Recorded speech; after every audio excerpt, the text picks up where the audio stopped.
출애굽기 탈출하기 오전 전도사입니다. 출애굽기 19장 6절에 하나님께서 이스라엘을 택하신 목적을 말씀하시는데 하나는 제사장 나라가 되는 것이고 다른 하나는 거룩한 백성이 되는 것입니다.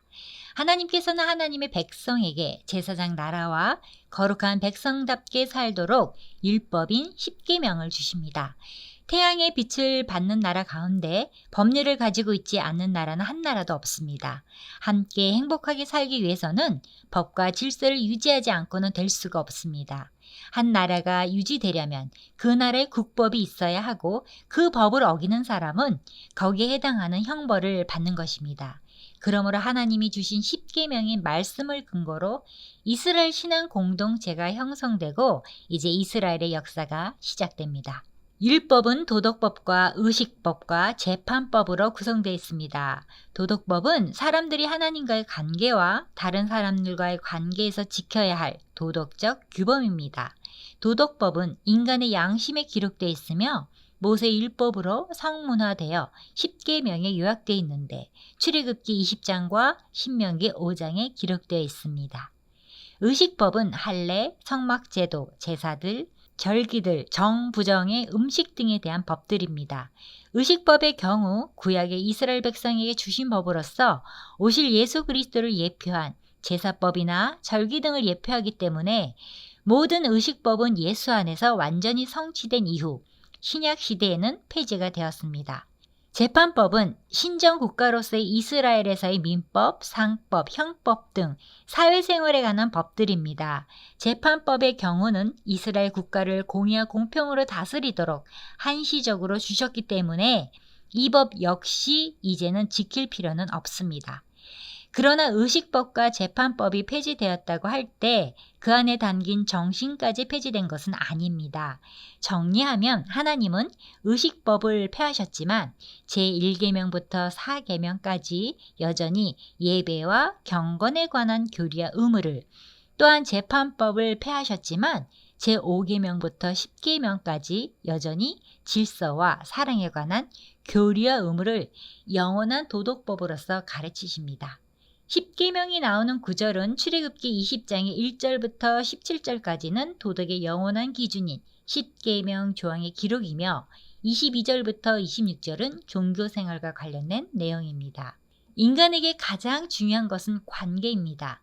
왜냐하면 인간은 관계적 존재이기 때문에 관계 없이는 살 수가 없습니다.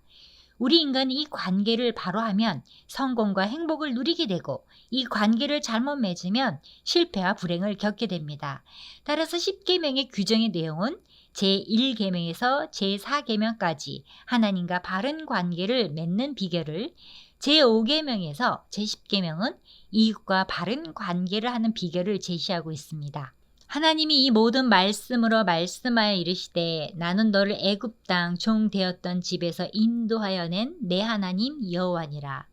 하나님의 백성들이 왜 하나님의 법을 준수해야만 하는가 하는 당위성에 대한 말씀입니다. 가장 먼저 하나님이 이 모든 말씀하여 이르시되 라고 선포함으로 하나님 자신이 이 십계명에 출처하여 입법자이심을 밝혔습니다. 하나님께서 이 세계를 창조하셨다면 그는 이 세계를 다스릴 어떤 법을 만드셔야만 하셨습니다. 하나님의 백성이 되었으니 하나님의 백성답게 되라고 말씀하시는 것이 바로 하나님의 율법, 도덕법으로서의 십계명을 주시는 이유입니다. 제1계명입니다. 너는 나 외에는 다른 신들을 내게 두지 말라. 제2계명입니다. 너를 위하여 새긴 우상을 만들지 말고 또 위로 하늘에 있는 것이나 아래로 땅에 있는 것이나 땅 아래 물속에 있는 것에 어떤 형상도 만들지 말며 그것들에게 절하지 말며 그것들을 섬기지 말라. 나 내 하나님 여호와는 질투하는 하나님인즉 나를 미워하는 자의 죄를 갚되 아버지로부터 아들에게로 3, 4대까지 이르게 하거니와 나를 사랑하고 내 계명을 지키는 자에게는 1000대까지 은혜를 베푸느니라. 제3계명입니다. 너는 내 하나님 여호와 이름을 망령되게 부르지 말라. 여호와는 그의 이름을 망령되게 부르는 자를 죄 없다 하지 아니하리라. 제4계명입니다. 안식일을 기억하여 거룩하게 지키라. 엿새 동안은 힘써 내 모든 일을 행할 것이나 일곱째 날은 내 하나님 여호와의 안식일인즉 너나 내 아들이나 내 딸이나 내 남종이나 내 여종이나 내 가축이나 내 문 안에 머무는 객이라도 아무 일도 하지 말라. 이는 엿새 동안에 나 여호와가 하늘과 땅과 바다와 그 가운데 모든 것을 만들고 일곱째 날에 쉬었습니다. 그러므로 나 여호와가 안식일을 복되게 하여 그날을 거룩하게 하였느니라. 제5계명입니다. 내 부모를 공경하라. 그리하면 내 하나님 여호와가 내게 준 땅에서 내 생명이 길리라. 제6계명입니다. 살인하지 말라. 제7계명입니다. 간음하지 말라. 제8계명입니다. 도둑질하지 말라. 제9계명입니다. 내 이웃에 대하여 거짓 증거하지 말라. 제10계명입니다. 내 이웃의 집을 탐내지 말라. 내 이웃의 아내나 그의 남종이나 그의 여종이나 그의 소나 그의 낙이나 무릇 내 이웃의 소유를 탐내지 말라. 출애굽한 이스라엘 첫 세대가 시내산에서 받은 계명은 사실 10계명이라는 명칭도 없고 역사적 맥락에서 보면 백성들에게 그 내용이 공개되지도 못하다가 다만 모세가 하나님으로부터 두 번째 돌판을 받을 때 언약의 말씀 곧 10마디 말씀으로 부르고 있습니다. 10계명이라는 표현은 세 군데 기록되어 있습니다. 10계명은 10가지 계명이란 뜻의 히브리어로 아세레트 하 미츠보트입니다. 정확히는 10이라는 숫자는 만수로서 부족함이 없이 꼭 필요한 만큼 가득 찬 상태를 뜻하며 10마디 말씀을 10계명이라고 부르는 것은 70인역에서 비롯된 것입니다. 이집트의 알렉산드리아 유대인들이 헬라어로 번역할 때 데카로고이로 번역하여 여기서 영어 데카로고가 나왔습니다. 카스토라는 학자는 사람이 10손가락으로 10가지 계명을 뽑으면서 언제나 기억하고 지키게 하려고 10계명을 주셨다고 설명했습니다. 이 도덕법으로서의 율법은 모세 시대 때 기록의 형태로 주셨지만 그 본질이 있어서는 이미 맨 처음 사람인 아담에게도 주셨습니다. 그러니까 하나님께서 아담에게 선악을 알게 하는 나무의 열매는 먹지 말라. 내가 먹는 날에는 반드시 죽으리라는 말씀하신 것은 본질에 있어서 도덕법이라는 것입니다. 그럼 아담만인가요? 로마서 2장에 보면 이런 말씀도 있습니다. 율법 없는 이방인이 본성으로 율법의 일을 행할 때에는 이 사람은 율법이 없어도 자기가 자기에게 율법이 되나니 이런 이들은 그 양심이 증거가 되어 그 생각들이 서로 혹은 고발하며 혹은 변명하여 그 마음에 새긴 율법의 행위를 나타내느니라. 무엇이 선한 것이며 무엇이 악한 것인지 본성적으로 그리고 양심이 그것을 증거하였던 겁니다. 왜냐하면 하나님께서는 사람의 마음에 이런 도덕법으로서 양심의 법을 심어 놓으셨기 때문입니다. 그런데 왜 하나님은 기록된 율법을 모세 시대에 주셨는가? 기록하지 않아도 본성적으로 양심적으로 무엇이 선인지 무엇이 악인지 알 수 있게 하셨으면 그것으로 된 거 아닌가요? 그러나 그렇지 않습니다. 비록 하나님께서 지금 기록된 율법과 동일한 본질을 가진 기록되지 않은 법으로 인간의 마음에 심어 놓으셨지만 아담의 타락으로 인하여 그것은 제대로 기능하지 못하게 되었습니다. 그래서 이 양심의 법으로서는 더 이상 하나님을 어떻게 경배하는지 그리고 하나님께서 기뻐하시는 뜻이 무엇인지 알 수가 없게 되었습니다. 심지어 인간 자신마저도 눈이 어두워 자기 스스로를 깊이 볼 수 없는 지경에 이르게 되었습니다. 이런 이유로 하나님은 어리석은 인간에게 기록된 법을 주셔야만 했던 것입니다. 이런 의미에서 개혁자들은 하나님께서 주신 이 도덕법으로서의 율법을 영원한 삶의 규범이라고 말하기도 하였습니다. 즉 예수 그리스도의 은혜로 말미암아 구원을 받은 백성에게 더 이상 율법은 필요 없는 것이 아니라 이 율법을 통해 하나님의 뜻을 더 분별하며 하늘에 계신 아버지 온전하심 같이 온전해지는 방식으로 사용이 되길 원하셨던 겁니다. 마땅히 하나님의 백성이라면 이 법에 더 많은 관심을 가져야 하고 자신의 삶, 즉 그것이 외형적인 행동이든 내면적인 마음이든 이 율법의 말씀에 비춰봐야 합니다. 뭇 백성이 우레와 번개와 나팔소리와 산의 연기를 본지라 그들이 볼 때 떨며 멀리 서서 모세에게 이르되 당신이 우리에게 말씀하소서 우리가 들으리이다. 하나님이 우리에게 말씀하시지 말게 하소서 우리가 죽을까 하나이다. 모세가 백성에게 이르되 두려워하지 말라. 하나님이 임하심은 너희를 시험하고 너희로 경외하여 범죄하지 않게 하려 하심이니라. 백성은 멀리 서 있고 모세는 하나님이 계신 흑암으로 가까이 가니라. 19절에 우리가 죽을까 하나이다 란 우리가 죽지 않도록 이란 뜻입니다. 비록 죄를 범하지 아니한 인간이라 할지라도 하나님이 영광의 형상을 직접 대면하면 죽는다는 것이 성경의 가르침입니다. 아담이 범죄한 후 하나님의 음성을 듣고 두려워하며 피한 이후로 인간은 누구라도 감히 하나님 앞에 떳떳이 나설 수 없게 되었습니다. 이스라엘 백성들이 모세를 중재자로 내세워 하나님의 지시를 받으려 한 것도 바로 이 때문입니다. 이런 면에서 볼 때 모세는 중보자이신 그리스도의 예표라고 할 수 있습니다.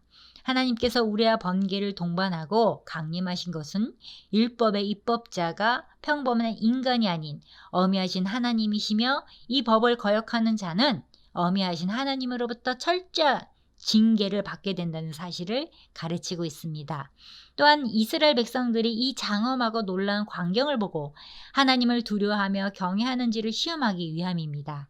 즉 하나님께서는 백성들이 두려워하는지를 시험하신 것이 아니라 그 두려움이 참된 것인지를 시험을 통해 증명하시는 것입니다. 다음은 제단에 관한 법입니다. 여호와께서 모세에게 이르시되 너는 이스라엘 자손에게 이같이 이르라.